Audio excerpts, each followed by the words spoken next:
I love Hollow Knight, and if you're not playing it in 2023, what are you doing? To start off with, this game has a fantastic art style. You begin the game and it starts you off with this stunning cutscene showcasing their artwork, giving you a little bit of a taste of what the game is going to look like and be like. There's no dialogue in it, yet they're able to convey and captivate your attention without needing one. From the particle effects to the orange blood, it has like a cartoony look, yet very polished look. It has a great sense of making you feel alone. The thing is with art is supposed to make you feel something. When you look at something artistic, you should feel something from it. It makes you feel this small in this huge world. This world is so big, and you are this tiny little bug trying your best to make it through. And Hollow Knight does a great job of making you feel exactly how they want you to feel. They want you to feel alone, yet there are other things in the world, and they want you to feel righteous right after winning a match. The feeling of winning a match is like no other when you're struggling for maybe hours on a boss, and then at the end you end up finishing it. There's no other feeling like that. Visually, every aspect of it, every time you hit a wall, every time you jump, every time you feel the swoosh of your blade, it feels so immersive. It just feels so good to play this game, and it looks so good. That's why people can sit here and watch streams of it, and people will watch YouTube of it, and that's partially why people are absolutely obsessed with this game. The animation and the gameplay is both phenomenal. The second reason I'm going with is the movement. You get to watch your character slowly progress, and you don't even really notice how powerful you become until starting a new save. The movement is so fluid, and it just feels good to get a swing in every single time. From the platforming, to the sword fighting, to the magic, to all the extra abilities such as double jump, dash, and shade cloak, and mantis claw. And you can really see this come through when you're watching people fight a boss or you're playing it yourself. And you can really see this come through when you start on your first boss fight. Sometimes I use Fury of the Fallen just to feel something sometimes. Then I realize how much I suck. The movement just makes the game so fun, and it leaves you with wanting to keep going. It's hard to put down that first time that you start going through the game. I remember the first time I got the game, I ended up playing for 80 something hours, and I didn't even 112% the game. Mind you, I am not the best, and I was not familiar with any sort of Metroidvania or any sort of hard game in general that I could compare this to, so it's definitely for somebody that wants a good challenge.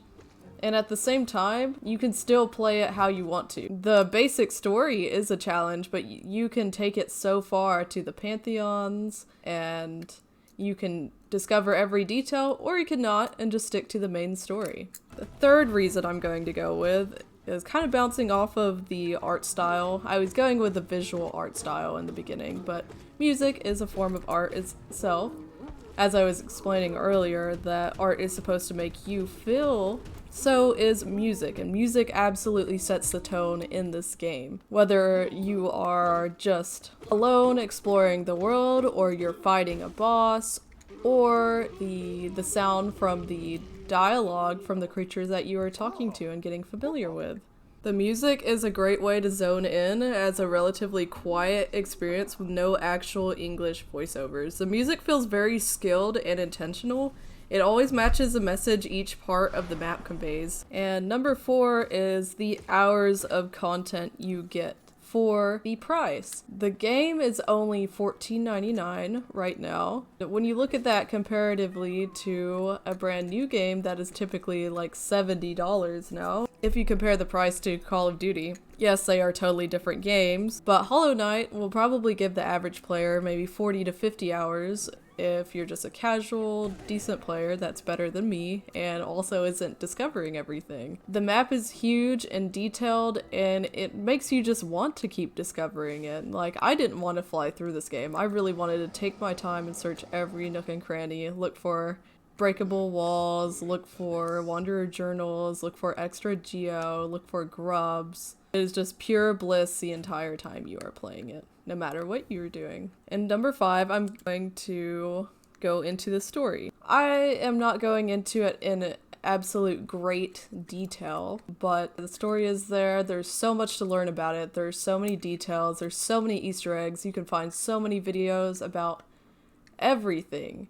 You can find videos about how the fourth pillar is not there when you fight the Mantis Kings, and that explains the other Mantis boss. You can find stuff about the signs being fixed by a specific bug, and as your regular playthrough, every bug you talk to has a story where you're talking to Cornifer, who's making your maps for you, and his wife is Zelda, or Sly, that is just trying to sell you as much stuff as he can, or the grub grandpa that just throws money at you when you save his children. All that has a story. Every single character has a story. The information is there to find out about every character.